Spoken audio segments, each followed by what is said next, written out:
DJ Vlad.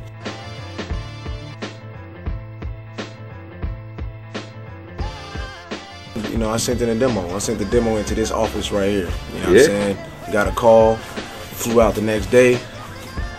Now I'm on H2O keeping it popping, you know what I'm saying? So you just literally pressed up a CD and just mailed it in? Man, ghetto style too, man, you know what I'm saying? I was in my room, you know what I mean? Had the little studio set up in my room. I was using Cakewalk, you know what I'm saying?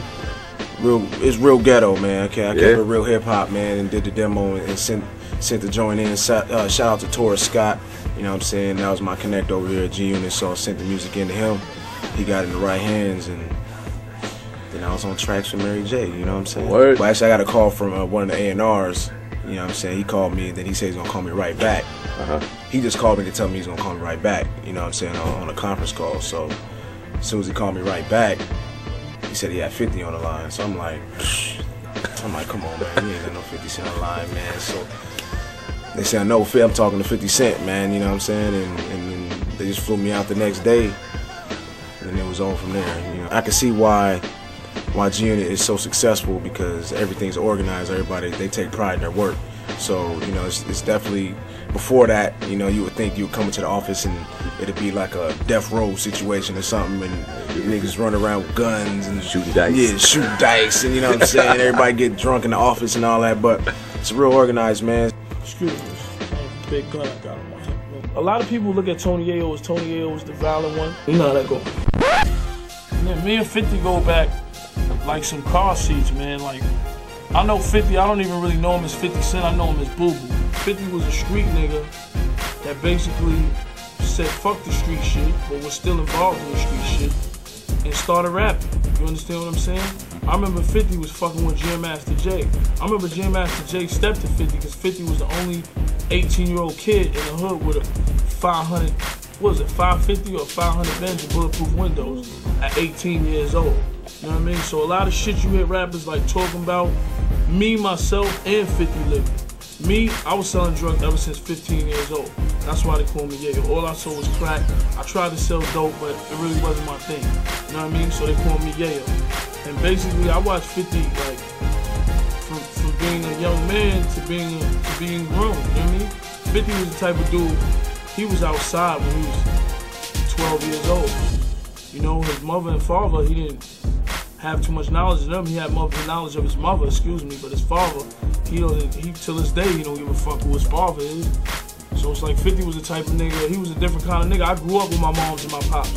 I just went from the transition of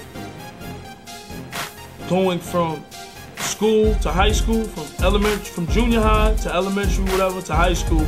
I wanted Jordans instead of, you know, Reeboks. So I started selling drugs, and that was the easiest way. 50 was the hustler, man. He was the nigga that had shit on lock. A lot of people, yo, 50's a rat because he did Ghetto Quran, he said shit. You go to cop shop, you can go to the library and get all that information, bro. You understand what I'm saying? So it's like 50's on top, and a lot of niggas say shit to assassinate his character. But man, it's the same nigga I seen motherfucking get chased by whole precincts. Motherfucking, because they thought he killed 2 girls in Bricktown. You know what I'm saying? Wheeling through 40 projects, really through Baisley projects. You know what I'm saying? It's the same nigga that was fucking 17, turning 18, that had a Land Cruiser with motherfucking Mickeys on it. You know what I'm saying? This is the same nigga that was 18, said fuck the Land Cruiser because another nigga had it, and bought the Benz. Had the Benz at 18.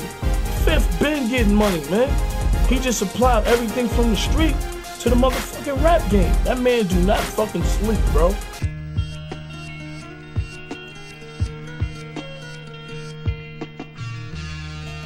I was with Juvenile, Okay. but I met 50. I was on Juvenile's bus, and I think 50 had came by the bus. Juvenile had a studio on this bus at the time, and when 50 came by, he had brought Yayo, Banks, and all them with him. And shit, rappers don't rap too much with each other, but we started freestyling and shit. Started like a little cipher. From there, it went on and started recording a mixtape record, which was released on 50 Cent's The Future. It was titled A Little Bit.